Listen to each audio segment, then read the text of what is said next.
All right, it's 11:30 Pacific, so let's go ahead and get started. Welcome, everybody. My name is Teresa, and I'm representing UAGC Faculty Affairs and very happy to be hosting this series of sessions that will span the entire TLC and will address how an idea becomes a class.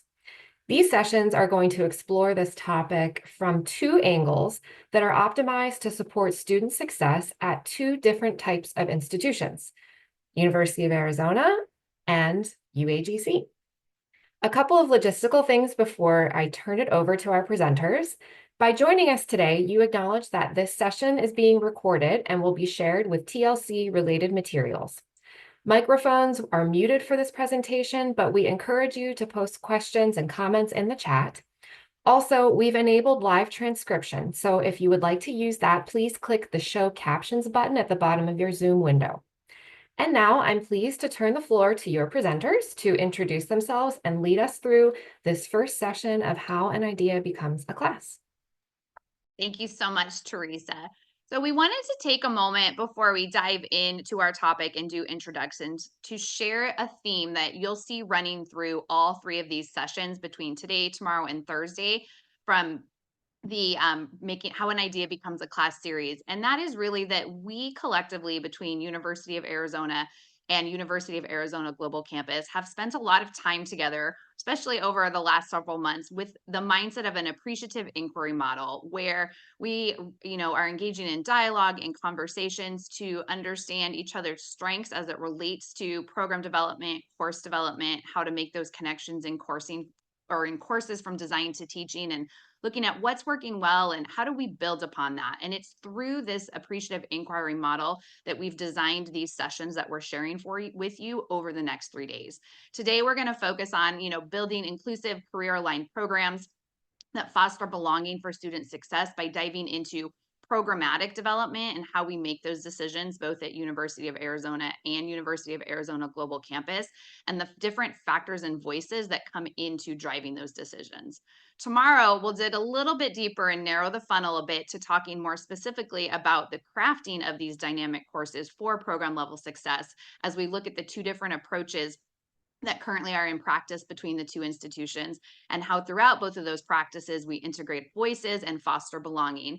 And then on Thursday, our colleagues will come back and narrow the funnel a little bit more as we talk about how an idea becomes a class, focused on faculty facilitation and creating those transformative learning experiences. So hopefully with this frame of reference, you'll see how all of these sessions are connected together, and just really the partnership and the appreciation that we all have for what we are both doing and how we are learning and growing from and with each other. So, with that, I'd like to formally introduce you to our session, How an Idea Becomes a Class, Building Inclusive Career Aligned Programs That Foster Belonging for Student Success. And we'll take just a moment and introduce ourselves. Netta, I jumped ahead of my own self. Before we introduce ourselves, we wanted to talk about our session outcomes. So, we'll do some introductions and share the scope of how our programs are related, and then funnel a little bit into specific courses.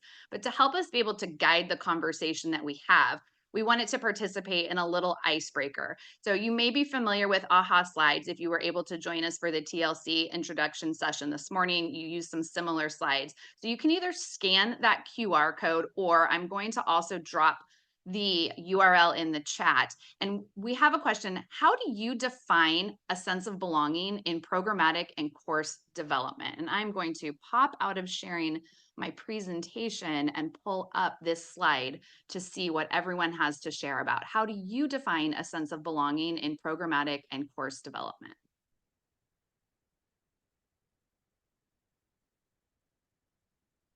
See, there's about 7 people in here typing.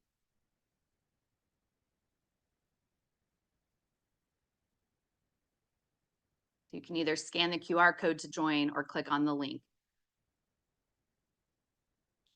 Here we go. I love it when it starts to populate in real time.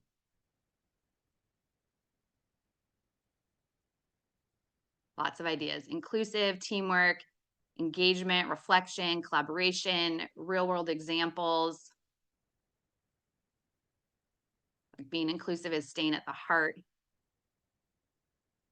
Oh, now it's switching. Relevance, connectedness, authenticity. These are great words to talk about belonging in program and course development. Considering identities, connection, contribution, right? Really bringing in those different voices and hearing from different lenses. See, participants are still typing, so we'll hang out here for just another minute.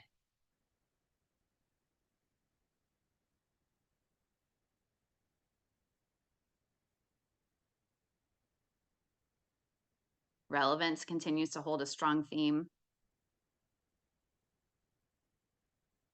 This is great. And I definitely see a lot of ideas here that are connected to topics that I know Morgan and Annetta and myself have to share with you today, as well as our colleagues over the next couple of days. This slide will stay up and active, and you can continue to add to it as we have this conversation or as things pop into your head while we're having discussion today as it relates to our particular first focus of programmatic development. So with that, oh, let me jump back. We will now take just a minute to introduce ourselves. Netta, would you like to go first? Sure. Thank you, Jen, for the introduction. Hi, everyone. I'm Netta Fletcher. I'm the Assistant Director of Academic Programs and Strategic Initiatives at Arizona Online. Morgan, I'll hand it to you. Thanks so much, Netta. Well, wonderful to be here. Thanks for kicking us off, Jen. I'm Morgan Johnson, and I lead our academic experience team here at University of Arizona Global Campus. So I have an honor of supporting individuals within the academic space that support our library, tutoring, writing center, course development, including Jen and her team, our academic operations and technology teams that touch the classroom very regularly, and our learning resources teams that are working regularly with faculty to identify technology and resources for our classroom. So really excited to be here. I think academic experience today within the context of how we work with our colleges to identify and bring our programs online is a critical part of the conversation. Jen, I'll hand it over to you. Perfect. Thank you. And I'm Jen Zauer, our Director of Learning Solutions, and work with Morgan daily in academic experience to oversee all of our course development. So the process from determining when courses are going on the schedule all the way through that course being live and ready for our students. So we're going to start today, and I'm going to hand things back over to Morgan to dig a little bit into the sense of belonging. Thanks so much, Jen. Yeah, a great kickoff session this morning. And for those that weren't able to be there, one of the activities that we went through were co-constructing learning outcomes for today's conference. So one of the outcomes that came through in that activity was folks are really looking for definitions around sense of belonging within higher education. And for the purposes of our session today, wanted to hone in on two concrete definitions that we've really aligned with, which are shared definitions specifically across University of Arizona's campus. At the beginning of the semester, University of Arizona's Office for Student Success and Retention put out a sense of belonging brief.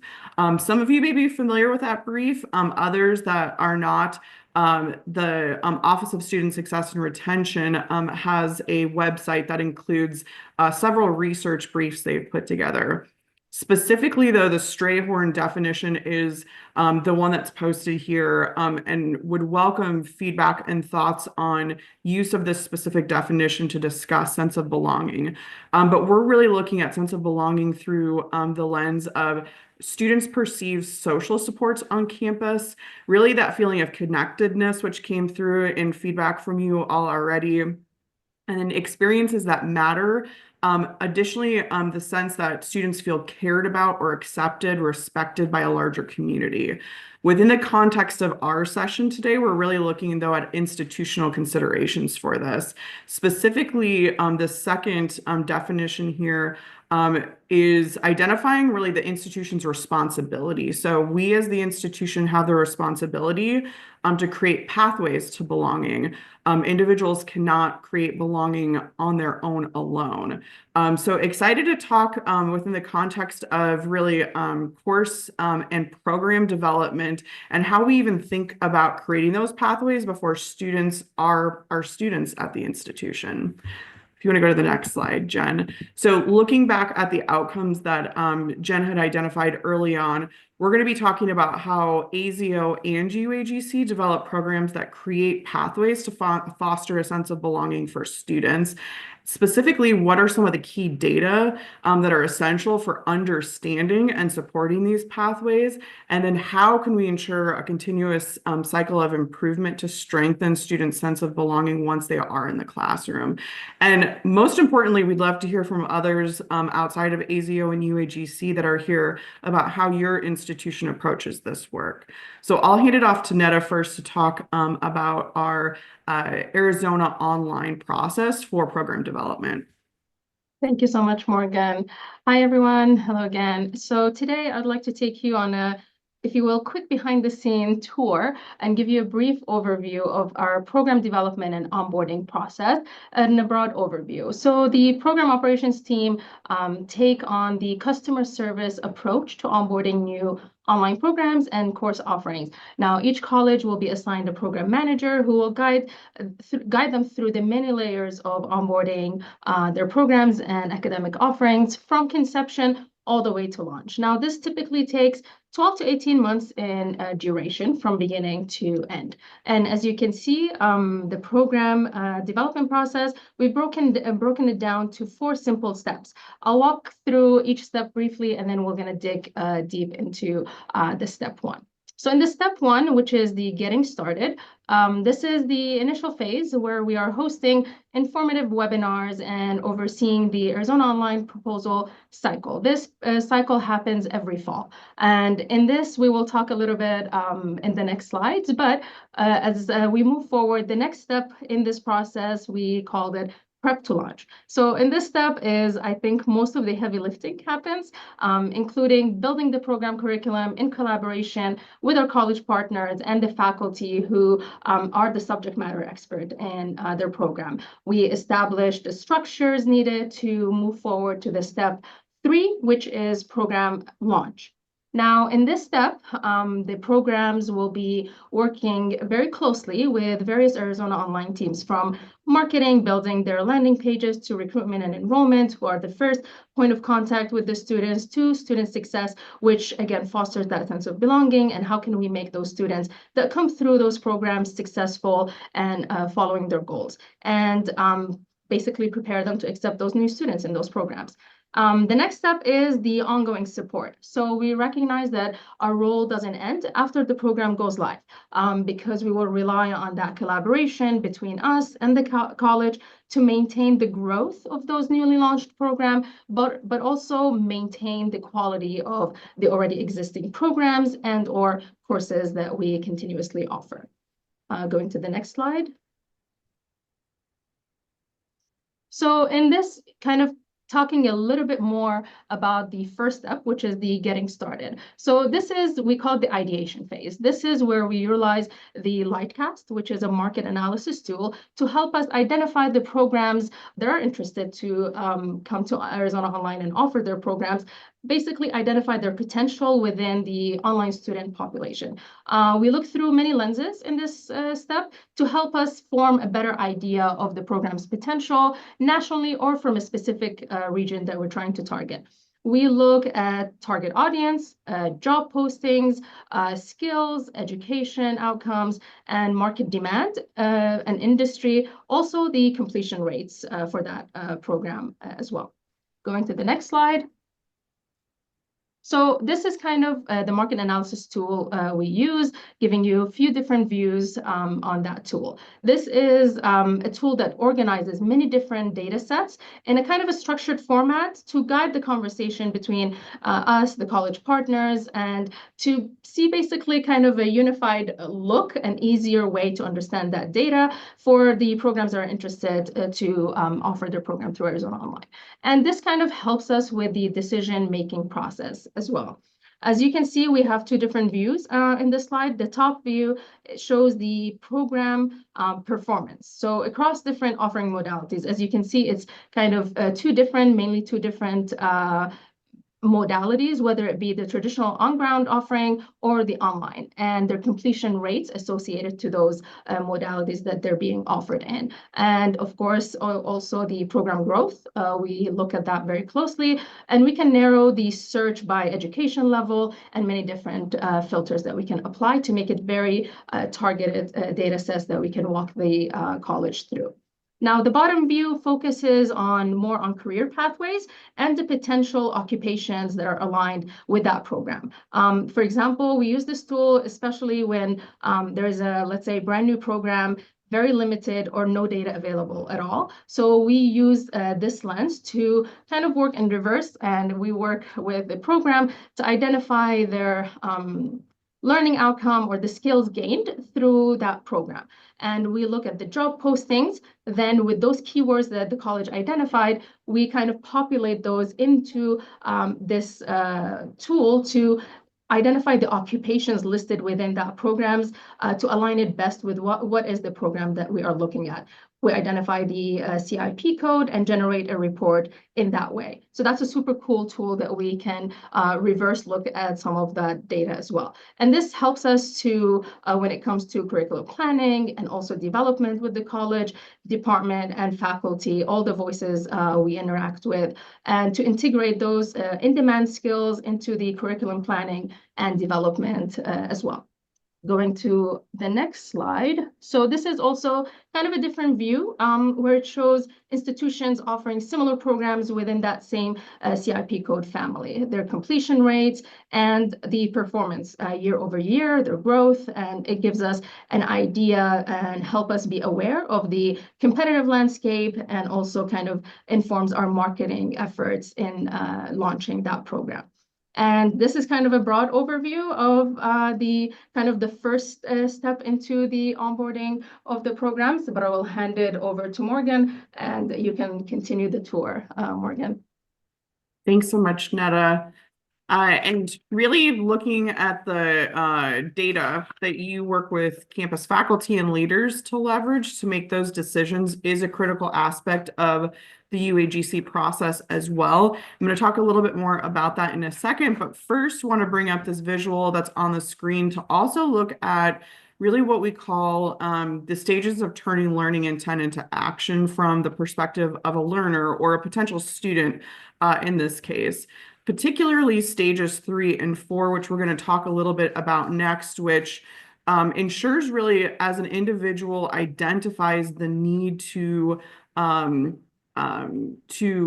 further their own education through a degree. They're able also to identify degrees and programming, as Netta just illustrated, that speaks to their career goals, speaks to their professional goals, and they can see themselves in that degree program. So this process on the front end is critical in identifying really what some of those opportunities from a curricular and programmatic perspective are, as faculty and leaders are going to design the programs themselves, and considering the unique identities and aspirations that students are bringing to the program. If you want to go to the next slide, Jen. We're going to highlight a specific subset of students here at UAGC. And for those that may not be familiar, UAGC serves an adult student learner, post-traditional, that really largely is made up of students who are associated with military. So not necessarily always active, but maybe a family member and spouse of a military member, maybe active military veteran, or currently are in one of the services. So across our population in totality, we have around 28% total students who are affiliated in some capacity with military. Around 75% of those students are bachelor's seeking students. And of those bachelor's students, around 73% are active duty. So just to give a sense of the population we're speaking about. Our military students do tend to be slightly younger than our overall student population, early 30s versus late 30s. Generally, they're a smaller proportion of our first-gen students, and they tend to have a larger number of transfer credits that they're transferring into UAGC. Additionally, from an academic performance perspective, they persist and retain at a higher rate than other populations of students. So just wanted to give kind of some foundational information about our military students. Jen, if you want to go to the next slide. Our military student support structures include military outreach and support teams that collaborate with our faculty, our advisors, as well as individuals in the field on bases who are supporting current students or potential students that may be interested in going into degree programs with us. And so in addition to, I think, some of the more formal data opportunities that Netta's highlighted, we also gather qualitative feedback from channels such as this, where we're able to better understand from those advisors and military outreach specialists who are supporting military students on a regular basis what potential needs they are, what programs they're going into with us, their experience with those programs, and as they're looking on the front end for potential program opportunities, what those interests are. So we've recently gone through a process in working with our military support team to identify opportunities to relaunch programs that we had previously offered but had determined to stop offering for active new enrollments back in 2019. Specifically, our Bachelor of Arts in Supply Chain Management and then our Associate of Arts of Military Studies, and work to more strategically develop relaunch pathways for these two programs, specifically developing them for our military students. If you want to go to the next slide, Jen. One of the pieces of this process was to engage in market analysis in a similar fashion that Netta had shared, but using Canahoma, which is a marketing firm that we work closely with, a viability scorecard proprietary process that they've developed internally. And so there are really kind of three buckets of data factors that they consider as part of this process. One is market factors, which similar to what Netta had explained, is looking at things like job posting, keywords from those job postings, and then competitor information about, market saturation for specific programs and career paths. Also looking at marketing factors, so more so what our marketing team is looking at in terms of when we are looking at marketing strategies for bringing students in from specific fields or disciplines of their interest. And then also looking at a category of academic factors, which includes potential programmatic accreditation considerations, just faculty availability in specific fields, and then alignment with current offerings. And so we ran these two programs specifically through this program viability scorecard approach to get better data and understanding on, the potential opportunity to relaunch. So this just demonstrates a few quick examples of some of the data that we're looking at and how we might look at making decisions in partnership with our full-time faculty and college leaders. The Canahoma approach really was out of a total score of potentially 50 is how we scored these particular programs. The BA in Supply Chain Management came back through this process with a total viability score of 35 out of 50, and the AA Military Studies a score of 26 out of 50. The limitation of this, of course, is really strategic priorities, and given our strategic priority of serving military students specifically, this is an area, of course, where we went and looked at other types of data, like data that's coming from our military support out team that might not be captured in a process like this. So next, we're going to hear a little bit more from Jen about once we make decisions about program development, how that then leads into course development and that continuous cycle of improvement. Perfect. Thank you so much, Morgan. So yeah, once we know a program is good to go, or we have particular courses that are good to go, there's really three big categories that we use to help then drive and make decisions about how to place those courses onto a development schedule to make them actually come to life. And those three buckets fall into a variety of voices and who needs to be included in those conversations, the consideration and needs of various teams and resources, and then, no surprise, probably additional data that's helping to drive those decisions beyond a larger program analysis.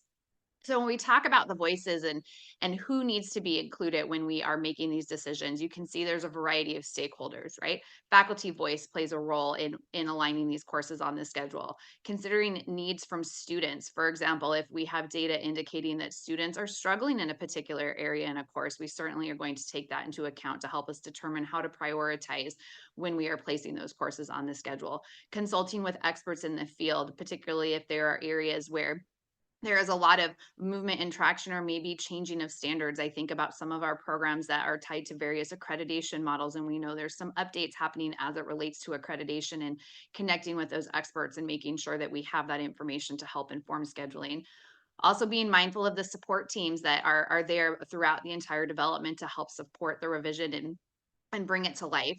Bandwidth is something that it might sound funny to have that listed as a voice, but bandwidth definitely, I think, feels like a voice when we are making these decisions and making sure that we're being mindful of the availability of resources as we are bringing these courses to life and considering how to create a schedule that is meeting the needs of all of the stakeholders involved. Digging a little bit deeper into data, again, once we have the initial market data that helps to determine programmatic level decisions, and then we get to looking at individual courses, sometimes we're looking at courses that are brand new based on a new program development that's happening, and we might not have course specific data yet. But when we are looking at scheduling and bringing into individual course revisions, courses that have run before, or potentially are courses that have run in the past and maybe have taken a break for a little bit and we're coming back to them, that student performance data is really important so that we can drill down and make sure that as we are making adjustments, we have student data available and that we can make informed decisions. We also look at course enrollment data, and I'll share some examples in just a moment of both student performance data and course enrollment data. But we can use this course enrollment data to help us to drive decisions about when to schedule certain courses. Are these a course that runs high level, high frequency with a lot of students as opposed to a course that maybe only runs a few times a year, and using that information to help strategically decide when we would begin a revision so that it could be ready to have the greatest impact for students. We also look at past revision history so that we can make sure that the content that is in our courses is staying up to date and relevant, especially with ever-changing standards in many of the fields for which we have programs. Bringing in consideration again from feedback from students and or faculty. Oftentimes there are decisions made about putting courses on the revision schedule based on a past revision date, but sometimes we'll get feedback from end of course surveys or from faculty who are teaching courses that would prompt us to look at, do we need to do a revision sooner? And then additionally at the end, reports like the ones that both Netta and Morgan shared, the Lightcast and the Kanahoma reports, help to inform those decisions about how we are adding specific revisions to the schedule. So when we're looking at data, here's a couple of examples. We have a great internal proprietary tool that helps to provide us with some incredible data as it relates to student performance on outcomes. And our assessment team is a great partner with us in curriculum and helps to provide what we call a course snapshot, where we can see how students are performing week by week on different course learning outcomes. And we can use this information to help us to see, is this a course that we need to do a very targeted revision on, or is this something that we potentially need to look at a large scale revision of the course? So this student performance data certainly plays a role into how we are scheduling and putting courses onto that revision calendar. Additionally, we look at other data, some of the points I talked about before, looking at the enrollment. What is the student enrollment in a course? How often do those sections run? When was the course last revised? Who was the team that helped to revise the course? And then in some cases, we will make recommendations based on that data about why we think it's time to be able to revise a course. So has it been developed more than 3 years ago? You can see sometimes some of the data is that we have a textbook update and that's going to prompt a revision. You see New Constellation, we have an in-house publishing team and they partner very closely with our faculty to make sure we have textbooks that are meeting the needs of the students, and there might be new versions of those coming as well. So all of this data, right? The market reports that Netta shared, the additional market reports Morgan shared, individual course data, all of these factors come together to bring in all of the different voices and opportunities from throughout the institution to help make sure that we are creating courses and programs that are aligned with the needs of our students and will set them up for career readiness when they leave University of Arizona or University of Arizona Global Campus. So that was a lot, right? We walked through a really large process, as Netta shared, for them 12 to 18-month process, and we walked through all of this in about 25 minutes. But we thought it would be a great opportunity to hear from some of you as well about how does your institution approach decisions about program and course level development?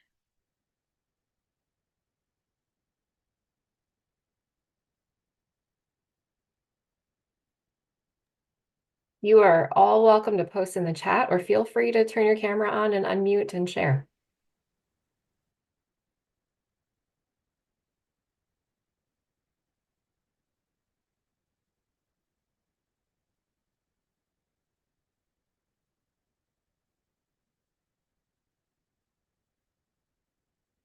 Let's see in the chat. Program chairs and faculty are seen as SMEs that drive the process. Charles, yeah, absolutely. I am happy to share an experience at another institution where the program I was teaching in simply told me the need, but then the entire development was on me. So I'm sharing that in the context of this structured approach with the amount of information that's available is incredibly helpful and appealing, I imagine, to an SME. I would have appreciated it in that context.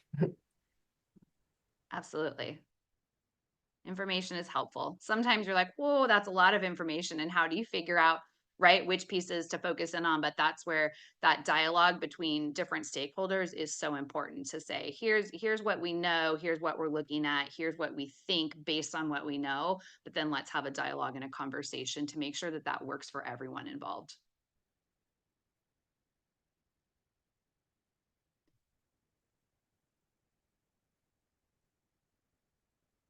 Okay. Well, if you think of other ideas, or you're in another session and you hear something that connects back to something that Netta, Morgan, or myself shared, or you think, oh, I had a great thing, I couldn't think of it in the moment, about something with program and course development that you think would help complement processes that we have in place, or something for us to consider that maybe is something we're missing from what we've shared that we can look at to bring in, please don't hesitate to reach out to any of us. We would love to continue the dialogue and conversation, which I think is a great segue into Netta is going to kind of wrap us up and close us out with going back to that idea and the concept of appreciative inquiry.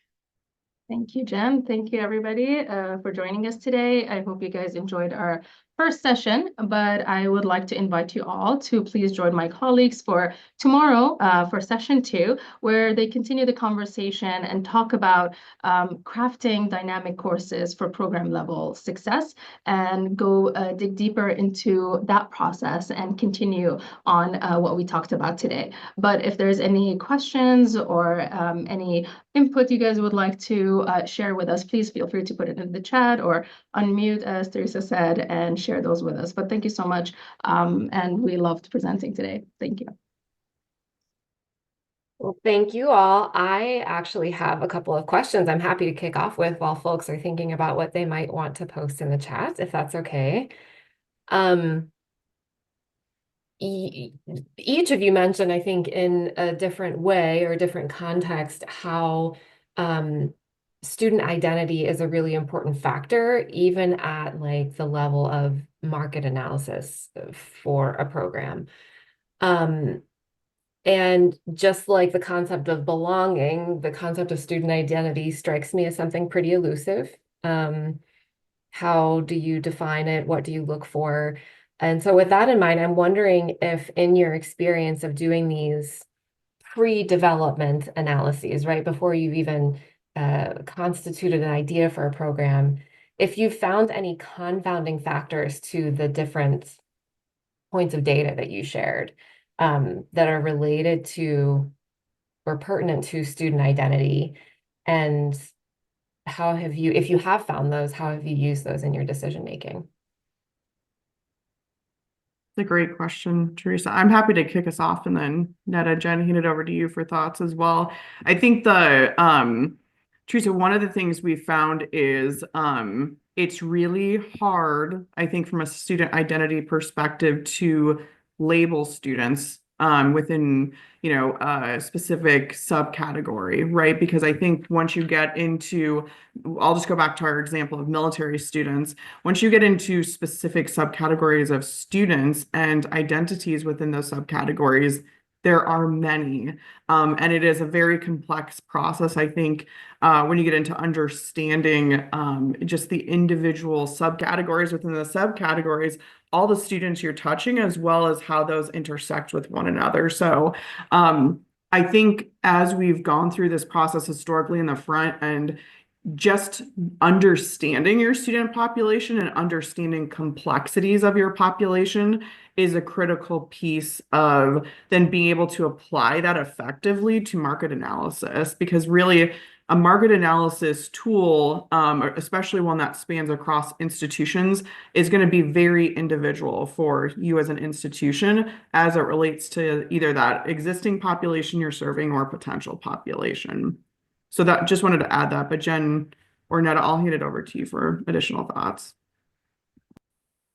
I think to continue on what you were saying, Morgan, and thank you for bringing that up, because in the end, it's the goal why everybody goes back to college or starting a degree. Is it for the population that we're looking at, working professional, going back to school to gain a degree to either further their career, change their career, kind of having that had their career on pause and now they have the time to go back. So understanding that student population and targeting those and understanding that they come with their special sets of need and purpose and relating to one another as well.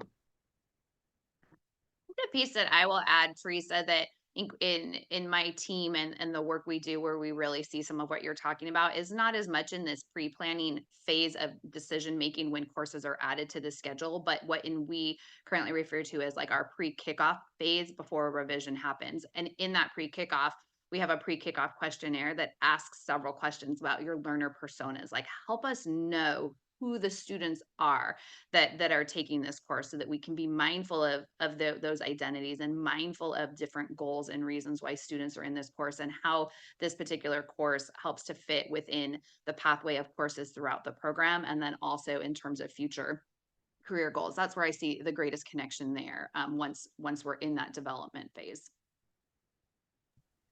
That is really helpful. I have a follow-up question, but actually want to go to the chat. I see Charles has posted inquiring with Netta if any of the programmatic data that you shared is publicly available.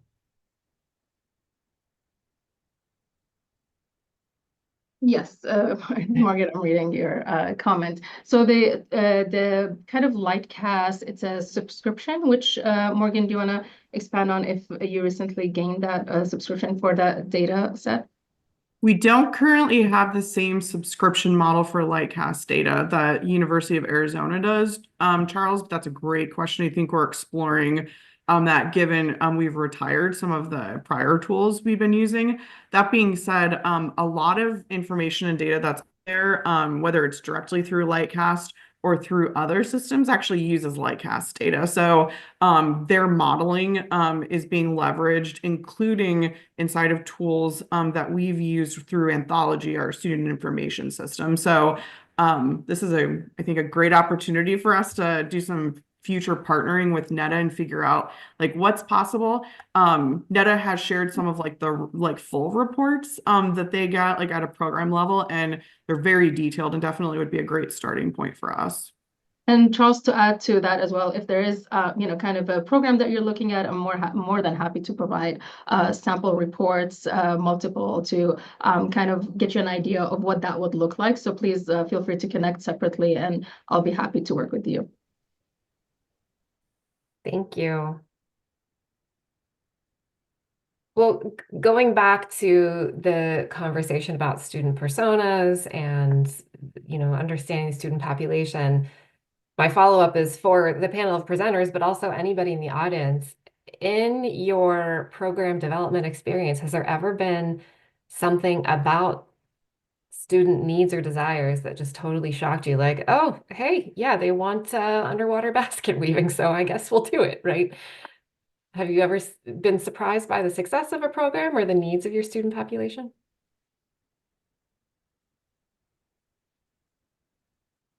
And that's a really good question, Teresa. Um, I would have to say I don't know. Nothing that I'm like, yes, I saw this one time and it's like, man, this came out of left field. Where did that come from? Um, no, at least from when I see things in the worksheets, and I think that really speaks to some of the pre-work that is done, with looking at programmatic data, looking at reports like Lightcast and Canahoma, and then the faculty being so involved in the creation of the program once there's a green light to start a program, and really developing those program outcomes and developing the course outcomes and knowing what the needs are. They, do such a great job of building that information that they are able to articulate what the needs are when they get to that phase. But so I haven't seen anything, but that's where I think there's kind of that bridge, Teresa, between once we know and we have the market research and information to help guide the need for the program, and then the faculty are able to take that and craft the program based on those needs and ensuring that career alignment.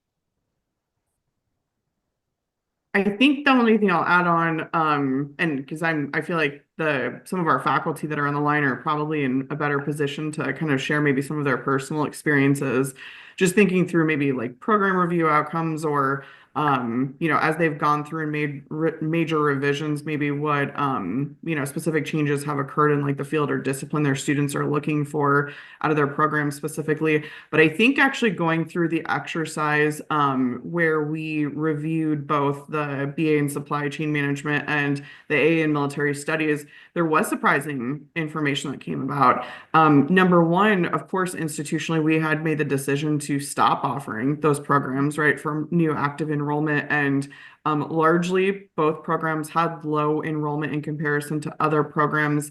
But what we heard loud and clear from military student populations in particular is they were seeking out those particular programs because they aligned not only with potential career aspirations, but also with work students are currently actively involved with in their careers. So for military students, the AA in particular, as you saw in the Canahoma report, while it came back to say that, well, AA in military studies doesn't necessarily align directly with specific fields or careers that from a marketing perspective, we would be looking to market to potential students. What we heard from military students is, yes, however, like my career is military, and to essentially from a leadership perspective, move up in the ranks, which is my goal to do, I need to have formal credentials in order to do that. And so this is the step one to get into a leadership role. And again, that was specifically with the AA. And then the other surprising, and maybe not surprising for folks now, but I think at the time it was, is pre-COVID, when we had made the decision to stop offering BA in supply chain management, the field of supply chain was just very different 5 years ago than it is now, especially given all the supply chain issues that occurred during COVID and then persisted after, leading folks back maybe into that career field. And naturally, for a lot of our military students, that is an area of focus within the military that they're actively working on, just given the nature of kind of supply chain within military. So it was, again, one of those, yes, I'm also actively working in this area right now, but post completion of my military profession, I also want to professionally then transition into a career long-term in supply chain management. So Teresa, I don't know if that exactly answers your question, but I think maybe it wasn't like aha, like surprises, but challenged assumptions maybe going into the process. No, exactly. I mean, my example was extreme, but that's very helpful, and just a demonstration of the significance of this process that both models at each institution go through to determine next step for building a program. I'll add a fun one to your question, Teresa. So I think going through the Lightcast reports, because we look at the lens of job occupation, who's basically hiring and what are the skills needed for specific kind of jobs. I think the surprising one always is project management is in any field you look at, that's definitely a skill needed. Project management, no matter what program you're looking at, project management, no fail, it will always show up. And as well as the hiring, basically big companies, Amazon, Apple, those are definitely always on the list. So kind of looking at realistically target job markets specifically, that kind of helps us guide the conversation a little bit. Yes, these are the two top hiring companies, but realistically, students coming out with a specific degree, where are they aligned best in their career and pathway? We want to guide them through. So, you know, it's just when you look at those reports over and over, you see some similarities, but also navigating those data sets to kind of refine it for that specific program need and the student population you're trying to serve. I think that's kind of, you know, always nice to see. That is really interesting and I suppose not surprising. The lessons of getting into your career, always project management, always important. Well, thank you three very much for a very enlightening session. I think we have a lot of food for thought to carry us into tomorrow's edition of How an Idea Becomes a Class. It will be at the same time tomorrow, 11:30 Pacific, where Jen will rejoin us with Caleb Simmons, the Executive Director for Arizona Online. I am going to post a link in the chat for TLC session feedback.